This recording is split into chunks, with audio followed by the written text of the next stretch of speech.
નમસ્કાર મિત્રો, હું છું મેહુલભાઈ. આપણે વાત કરીએ અદિત જ્વેલર્સના આઈપીઓ વિશે. અદિત જ્વેલર્સનો આઈપીઓ છે ભરવા માટે શરૂ થઈ ગયો છે. 23 તારીખથી લઈ અને 25 તારીખ સુધી તમે આઈપીઓ માટે છે એપ્લાય કરી શકો છો. હવે આઈપીઓ માટે કેવી રીતે એપ્લાય કરવું એની મેં તમને આખી પ્રોસેસ સમજાવેલી છે. એનો વિડીયો આપણી યુટ્યુબની ચેનલમાં પણ મૂકેલો છે અને એ જ વિડીયો આપણી ઇલેક્ટ્રા ક્લાસીસની એપ્લિકેશનમાં પણ એ વિડીયો છે તે મૂકેલો છે. હવે આઈપીઓ ભરવા માટે તમારી પાસે પહેલાં ડીમેટ એકાઉન્ટ હોવું જરૂરી છે. તો આપણે જે એન્જલ વનની ફ્રેન્ચાઇઝી લીધેલી છે તો એ એન્જલ વનથી તમે તમારું ડીમેટ એકાઉન્ટ છે તો ઓપન કરાવી શકો. હવે ડીમેટ એકાઉન્ટ કેવી રીતે બનાવવું એની મેં તમને આખી પ્રોસેસ સમજાવેલી છે અને એનો વિડીયો આપણી યુટ્યુબની ચેનલમાં મૂકેલો છે અને એ જ વિડીયો છે આપણી ઇલેક્ટ્રા ક્લાસીસની એપ્લિકેશનમાં પણ આપણે મૂકેલો છે. હવે એને જો તમારે ડીમેટ એકાઉન્ટ ઓપન કરાવવું હોય તો આપણા ક્લાસીસના નંબર ઉપર મને મેસેજ કરી દેજો, હું તમને એની લિંક છે તે મોકલાવી આપીશ. અત્યારે આપણે વાત કરીએ અદ્વિત જ્વેલ્સ. અદ્વિત જ્વેલ્સ કંપની છે તો એ કંપની આઈપીઓ છે અત્યારે લાવી છે. આઈપીઓ ડેટ છે તો એ 23 તારીખથી લઈને 25 તારીખ સુધી તમે છે આઈપીઓ માટે છે એપ્લાય કરી શકો છો. પછી લિસ્ટિંગ ડેટ છે ટેન્ટેટિવ 1 જુલાઈએ છે આઈપીઓ છે લિસ્ટિંગ થશે. હવે કંપનીની ફેસ વેલ્યુની વાત કરીએ તો 10 રૂપિયા પર શેર છે કંપનીએ ફેસ વેલ્યુ રાખેલી છે. ત્યારબાદ આપણે જોઈએ પ્રાઇસ બેન્ડ, તો કે પ્રાઇસ બેન્ડ છે 130 રૂપિયાથી લઈ અને 138 રૂપિયા છે એની પ્રાઇસ બેન્ડ રાખેલી છે. પણ આપણે જ્યારે હંમેશા એપ્લાય કરતા હોય ત્યારે હંમેશા મેક્સિમમ પ્રાઇસ ઉપર જ છે એપ્લાય કરવું જોઈએ, એટલે 138 રૂપિયા લેખે જ આપણે છે એપ્લાય કરવું જોઈએ. હવે લોટ સાઇઝ, તો કે એક લોટની અંદર છે કંપની 100 શેર આપશે. એક લોટથી તમે એપ્લાય કરો છો તો તમને 100 શેર મળશે. પછી સેલ ટાઈપની વાત કરીએ તો કે ફ્રેશ કેપિટલ ઓનલી છે એ સેલ ટાઈપ છે એનો. ઇસ્યુ ટાઈપની વાત કરીએ તો કે બુક બિલ્ડિંગ ઇસ્યુ છે આઈપીઓ લાવે છે. પછી લિસ્ટિંગ છે બીએસસી અને એનએસસી બંને સ્ટોક એક્સચેન્જ ઉપર છે આઈપીઓ છે લિસ્ટિંગ થશે. ચાલો આગળ જોઈએ આપણે IPO open close period. IPO open close period, તો કે આઈપીઓ છે ઓપન છે 23 તારીખથી થાય છે અને આઈપીઓ ક્લોઝ છે તે 25 તારીખે થાય છે. હવે આપણે હંમેશા જ્યારે આઈપીઓ એપ્લાય કરતા હોય ત્યારે લાસ્ટ ડેટ ઉપર આપણે એપ્લાય કરતા હોય તો 5 વાગ્યા પહેલાં છે આપણે એપ્લાય કરી દેવું. 5 વાગ્યાનો એનો મેક્સિમમ ટાઈમ હોય. 5 વાગ્યા પછી તમે છે તમારી મેન્ડેટ પ્રક્રિયા નથી કરી શકતા. જો 5 વાગ્યા પછી તમે કરો છો તો તમારો આઈપીઓ એપ્લિકેશન છે એ રિજેક્ટ થાય છે. એટલે આપણે હંમેશા 3 કે 4 વાગ્યા સુધીમાં છે એપ્લાય કરી દેવું જોઈએ. પછી આપણે એલોટમેન્ટની વાત કરીએ તો કે એલોટમેન્ટ મળશે તમને 29 તારીખે. એલોટમેન્ટ મળશે તમને 29 તારીખે અને જો તમને આઈપીઓ નથી લાગતો તો એનું રિફંડ તમને 30 તારીખે મળી જશે. જો તમને આઈપીઓ નથી લાગતો તો તમે જે અમાઉન્ટ બ્લોક કરેલું છે એનું રિફંડ તમને 30 તારીખે છે તે મળી જશે. પછી ક્રેડિટ ઓફ શેર, મતલબ કે જો તમને આઈપીઓ લાગે છે તો એના આઈપીઓના શેર છે તમારી ક્રેડિટમાં 30 તારીખે છે જમા થઈ જશે અને પહેલી તારીખે છે આઈપીઓનું લિસ્ટિંગ થશે. આ લિસ્ટિંગ ડેટ હોય એ ટેન્ટેટિવ હોય, ક્યારેક છે અમુક સંજોગોમાં આ તારીખ છે ફરી શકે છે. ચાલો હવે આપણે વાત કરીએ કે કંપની શું વર્ક કરે છે. મતલબ કે અદ્વિત જ્વેલર્સ કંપની છે તો એનું કામ છે શું છે, તો કે આ જે અદ્વિત જ્વેલ કંપની છે તો આ કંપની ટ્રેડિશનલ અને મોડર્ન બંને પ્રકારના હેન્ડક્રાફ્ટેડ ફાઇન જ્વેલરી બનાવવાનું કામ છે તે કરે છે. મતલબ કે કંપની છે એ ફાઇન જ્વેલરી બનાવવાનું છે કામ કરે છે.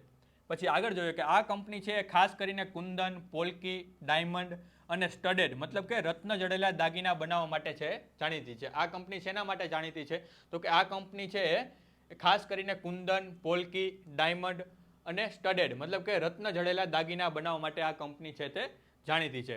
હવે કંપની તેના હેરિટેજ બ્રાન્ડ નેમ, મતલબ કે કંપનીનું જે હેરિટેજ બ્રાન્ડ નેમ છે રંભાજો, તો કે રંભાજો છે એ 100 વર્ષથી વધારે જૂની છે કંપની છે. તો આ કંપની હેઠળ છે દાગીના કંપની છે તે વેચે છે. મતલબ કે આ કંપનીનું છે હેરિટેજ બ્રાન્ડ નામ છે. હવે આ ક્ષેત્રમાં ઘણા વર્ષો જૂનું અને જાણીતો વારસો છે એ ધરાવે છે. મતલબ કે કંપની છે એનો વારસો 100 વર્ષથી પણ જૂનો છે. મતલબ કે 100 વર્ષથી વધુ સમયથી કંપની છે આ ક્ષેત્રમાં છે. કંપની મુખ્યત્વે B2B મતલબ કે બિઝનેસ ટુ બિઝનેસ મોડલ પર છે કંપની કામ કરે છે. એટલે કે ભારતના જુદા જુદા રાજ્યોમાં મતલબ કે અલગ અલગ રાજ્યોમાં આવેલા મોટા જ્વેલરી શોરૂમમાં અને રિટેલર અથવા તો ડીલર્સને છે એ હોલસેલમાં દાગીના છે એ સપ્લાય કરે છે. મતલબ કે કંપનીનું ક્યાંય આઉટલેટ નથી. કંપની દાગીના બનાવી અને જે શોરૂમવાળા છે, જે ડીલર છે, કોઈ હોલસેલર છે તો એને છે કંપની વેચે છે. કંપનીનું ક્યાંય આઉટલેટ નથી પણ કંપની છે B2B બિઝનેસ કરે છે. મતલબ કે બિઝનેસ ટુ બિઝનેસ મોડલ ઉપર કંપની છે તે કામ કરે છે.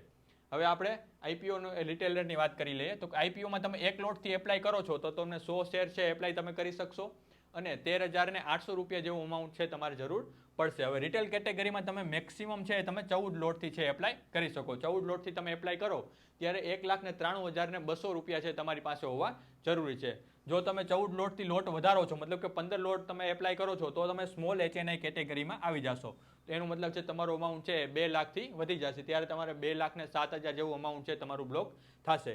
એવી રીતે બિગ HNI છે, સ્મોલ HNI મેક્સિમમ છે, બિગ HNI છે અલગ અલગ કેટેગરી વાઇઝ છે આપણે એપ્લાય છે કરી શકીએ, પણ આપણે હંમેશા છે રિટેલ કેટેગરીમાં છે એપ્લાય કરતા હોય છે. તો રિટેલ કેટેગરીમાં એક લોટ માટે છે તમારી પાસે 13,800 રૂપિયા હોવા જરૂરી છે. ચાલો હવે આપણે વાત કરીએ રિસ્ક અને ફ્યુચર પ્લાનની. કંપનીનું રિસ્ક કેટલું છે અને કંપનીના ફ્યુચર પ્લાન કેવા છે, આપણે એના વિશે વાત કરીએ. તો કે કંપની પાસે માલનો સ્ટોક છે, મતલબ કે ઇન્વેન્ટરી છે એ ખૂબ વધારે રહે છે. કંપની પાસે છે ઇન્વેન્ટરી છે એ ખૂબ વધારે રહે છે. વર્ષ 2050 સુધીમાં તેમની ઇન્વેન્ટરી છે તેમની ચાલુ સંપત્તિના લગભગ 85% જેટલી હતી. મતલબ કે કંપનીની ટોટલ સંપત્તિમાંથી 85% છે કંપનીની ઇન્વેન્ટરી હતી. જો બજારમાં સોના ચાંદીના ભાવમાં અચાનક ઘટાડો આવે, જો આ સોના ચાંદીનો ભાવ છે અચાનક ઘટી જાય, અથવા તો ડિઝાઇનની ડિમાન્ડ છે બદલાઈ જાય, મતલબ કે કંપનીએ જે ડિઝાઇન બનાવી રાખી હોય તો અને એ ડિઝાઇનની ડિમાન્ડ જો બદલાઈ જાય તો આ સ્ટોક છે બ્લોક થવાનું જોખમ છે તે રહે છે, કારણ કે કંપનીનું છે ઇન્વેન્ટરી છે મોટાભાગની કંપનીમાં ઇન્વેન્ટરી રહેલી છે. હવે સોના અને હીરાનો ભાવમાં થતા ભારે વધઘટ છે કંપનીના પ્રોફિટ માર્જિન પર સીધી અસર કરે છે. કંપનીમાં જે છે સોના ઉપર જે કામ કરે છે, મતલબ કે જ્વેલરી બનાવવાનું કંપની કામ કરે છે, તો જો સોના ચાંદીના ભાવમાં ડાયમંડના ભાવમાં કાંઈ પણ વધારો ઘટાડો થાય તો એની જે પ્રોફિટ માર્જિન ઉપર છે કંપનીની સીધી અસર છે તે થાય છે. હવે કંપની છે આઈપીઓના ફંડમાંથી આશરે 65 કરોડ જેટલી રકમ છે એ પોતાનું દેવું ચૂકવવા અથવા તો એ દેવું ઓછું કરવા માટે છે ઉપયોગમાં લેવાની છે. મતલબ કે ફ્યુચર પ્લાન છે કંપની એમાંથી 65 કરોડ જેટલી રકમ છે તો એ કંપની દેવું ચૂકવવા માટે અથવા તો એનું દેવું ઓછું કરવા માટે છે કંપની વાપરશે.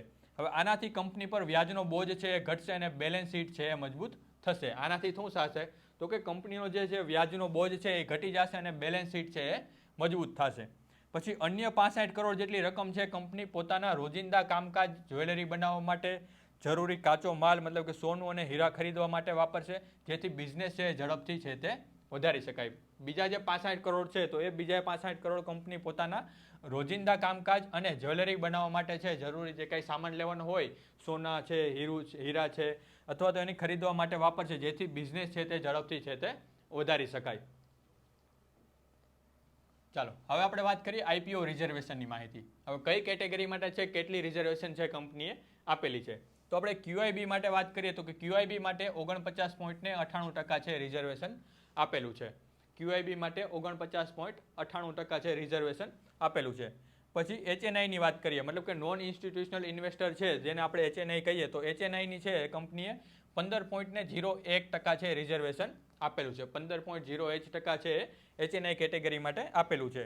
હવે આપણે જે રિટેલ કેટેગરીમાંથી એપ્લાય કરીએ છીએ તો રિટેલ કેટેગરીમાં છે કંપનીએ 35.01% છે રિઝર્વેશન આપેલું છે. 35% જેટલું છે આપણે રિટેલ કેટેગરીમાં રિઝર્વેશન છે તે આપેલું છે. ચાલો હવે વાત કરીએ આપણે IPO promoter holding. IPO promoter છે તો એનું હોલ્ડિંગ કેટલું છે કંપનીમાં, આપણે એના વિશે વાત કરીએ. તો કે 4 ટોટલ પ્રમોટર છે કંપનીના ટોટલ 4 પ્રમોટર છે. એક તો વિપુલ ગિલારા, નીતિન ગિલારા, પ્રતિક ગિલારા અને ક્રિષ્ના વર્ધન ગિલારા. આ ચારેય જણા છે કંપનીનું પ્રમોટરનું હોલ્ડિંગ છે તે ધરાવે છે. બધાનું છે અલગ અલગ પર્સન્ટેજ વાઇઝ હોલ્ડિંગ છે એ આપેલું છે, જે નંબર ઓફ શેર પણ કંપનીના આપેલા છે કે આટલું છે કંપનીના જે પ્રમોટર છે આટલું હોલ્ડિંગ છે તે ધરાવે છે. ચાલો કંપનીની ફાઇનાન્શિયલ માહિતીની વાત કરીએ. કંપનીની ફાઇનાન્શિયલ માહિતી આ જે ડેટા છે ચિત્તોડગઢ.comની વેબસાઇટ ઉપરથી આપણે લીધેલો છે. તમે કોઈ પણ આઈપીઓ માટે એપ્લાય કરતા હોય તો એનો આખો ડેટા છે તમને ચિત્તોડગઢ.comની વેબસાઇટ ઉપર તમને મળી જશે.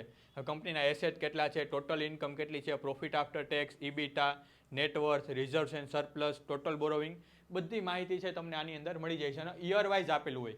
કંપની 2023માં કેટલું હતું, 24માં કેટલું હતું, 2025માં માર્ચમાં કેટલું હતું, 2025માં ડિસેમ્બરમાં કેટલું હતું, બધી વસ્તુ તમને આની અંદરથી મળી જશે. એસેટ્સ કેટલા હતા તો કે જે ડિસેમ્બરમાં વાત કરીએ તો કે ડિસેમ્બર 2025 સુધી 164.20 કરોડ છે કંપની પાસે એસેટ્સ હતા. એવી જ રીતે ટોટલ ઇન્કમ છે કંપનીની ડિસેમ્બર સુધીમાં એ વર્ષની અંદર 123.80 કરોડની હતી. એવી જ રીતે પ્રોફિટ આફ્ટર ટેક્સ છે તો એ 25 કરોડની આસપાસ છે કંપનીનો પ્રોફિટ આફ્ટર ટેક્સ છે, મતલબ કે ચોખ્ખો નફો છે એ 25 કરોડની આજુબાજુ છે. હવે ઈબીટાની વાત કરીએ તો ઈબીટા છે કંપનીનું 36 કરોડની આજુબાજુ છે. નેટવર્થ છે કંપનીનું 83 કરોડની આજુબાજુ છે. રિઝર્વ્સ એન્ડ સરપ્લસ કંપની 51 કરોડનું રાખેલું છે. ટોટલ બોરોવિંગ કંપનીનું છે 64 કરોડનું છે. તો આ બધો ડેટા જોઈને આપણે નક્કી કરી શકીએ કે કંપનીએ છે આ વર્ષે ને વર્ષે કેવી રીતે પ્રગતિ કરી છે અને કેટલી પ્રગતિ છે કંપની કરતી રહી છે. ચાલો કી પરફોર્મન્સ ઇન્ડિકેટર, જેને આપણે કેપીઆઈ કહેવાય, કી પરફોર્મન્સ ઇન્ડિકેટર. હવે આરઓઈ, આરઓસી, ડેપ્ટ to equity ratio, RONW, PAT margin, EBITDA margin, price to book value ratio, આ બધી વસ્તુ મેં તમને સમજાવેલી છે. બધી વસ્તુ ડિટેલમાં આપણે જે શેર માર્કેટનો નોલેજનો કોર્સ છે તો એની અંદર આ બધી વસ્તુ આપેલી છે. કેટલું હોય તો આપણે આઈપીઓ માટે એપ્લું કરવું જોઈએ, કેટલું હોય તો આપણે આઈપીઓ માટે ના એપ્લાય કરવું જોઈએ, એ બધી વસ્તુ મેં તમને સમજાવેલી છે. અને આ બધો ડેટા તમને chittorgarh.comની વેબસાઇટ ઉપરથી તમને મળી જાય છે. ચાલો હવે વાત કરીએ આપણે જીએમપીની. ગ્રે માર્કેટ પ્રીમિયમ છે તો જીએમપી તમને ડે બાય ડે છે આપેલું હોય છે. આપણે chittorgarh.comની વેબસાઇટ ઉપર જોશો અથવા તો આઈપીઓ વોચની વેબસાઇટ ઉપર તમે જોશો તો ડે બાય ડે તમને જીએમપીની પ્રાઇસ છે તે આપેલી છે. આપણે 15 તારીખથી જોઈએ તો કે 15 તારીખે છે જીએમપી કેટલું હતું તો કે 138, મતલબ કે કાંઈ પણ એમાં વધારો થયેલો નહોતો.